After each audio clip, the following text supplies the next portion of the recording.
Let me tell you a story. This is about an anonymous object, a quiet hero. It sits in the drawers of every office on the planet. We rarely notice it until we desperately need it.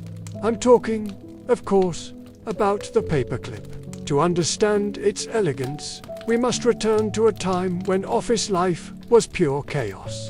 In the late 19th century, as paperwork exploded, how did people keep related documents together? Imagine a secretary facing mountains of contracts and invoices. The first option was the pin, a sharp metal wire stabbed straight through the paper. That action brought connection, but also permanent damage. Every connection was a puncture, leaving a hole, a delicate tear. Or worse, they used sealing wax or sewing thread. Sewing was time-consuming, and sealing wax was a heavy promise, permanence. Once a document was sealed, the task of separation, reorganization, or editing became cumbersome, if not impossible. Office life, then, was a constant trade-off between order and flexibility. Humanity was stuck. The world needed a respectful solution. A tool that could connect things firmly, yet honor the integrity of the information. A solution that allowed us to change our minds, reorganize our thoughts, and detach without leaving any scars. Around that time, a man named Johan Voller, working at the Norwegian Patent Office, recognized the dilemma. He wasn't a grand engineer, but a man with a sharp eye for observation. He looked at the simple steel wire, the basic, crude material, and wondered, how do I bend this simplicity into an effective tool? Voller realized the core lay in geometry and friction. He bent the steel wire into an initial shape, which was squarer and less efficient than the design we know today.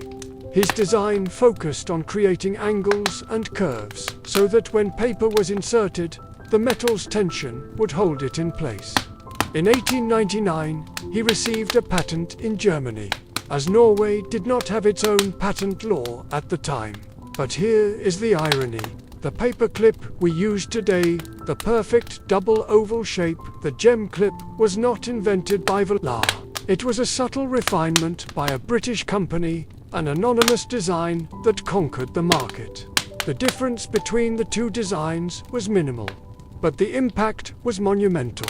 Perfection often lies in the final, subtle simplification. The gem clip won because it was an elegant balance of tension and gentleness. It gripped the papers enough to hold them, but not too tightly to damage them. It was a perfectly balanced dance between force and finesse.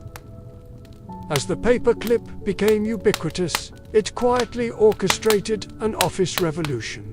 The chaos diminished.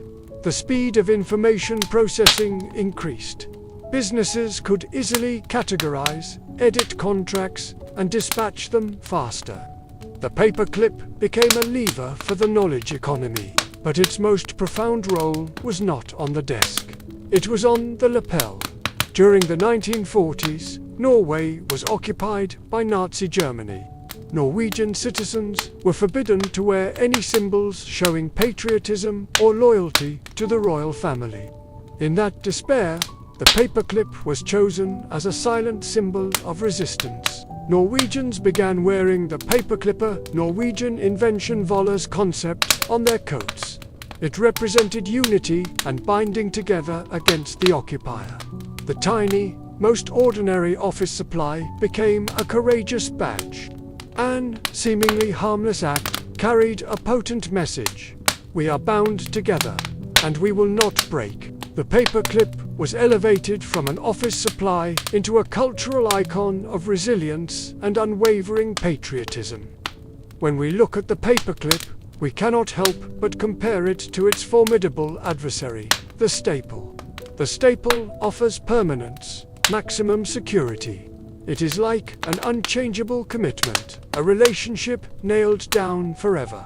But that certainty comes at the cost of destruction. You must puncture the paper. The paperclip, conversely, offers temporality, flexibility. It never requires you to damage anything to connect. It holds tight, but it is ready to be undone. Its strength lies in its ability to be detached without leaving a scar. This is the deepest lesson the paperclip teaches, sir, of tales, in life, work, or relationships. Sometimes flexibility and impermanence are the true keys to keeping everything organized and sustainable. When you accept that things can change, you are no longer afraid to make mistakes. You become willing to reorganize your thoughts, try a new path, and start over without the burden of eternal commitment. The paperclip is a gentle reminder. Connection does not have to mean constraint. It is a celebration of simplicity, a celebration of flexibility. Thank the paperclip for teaching us that the most brilliant invention is sometimes just a perfectly bent piece of wire.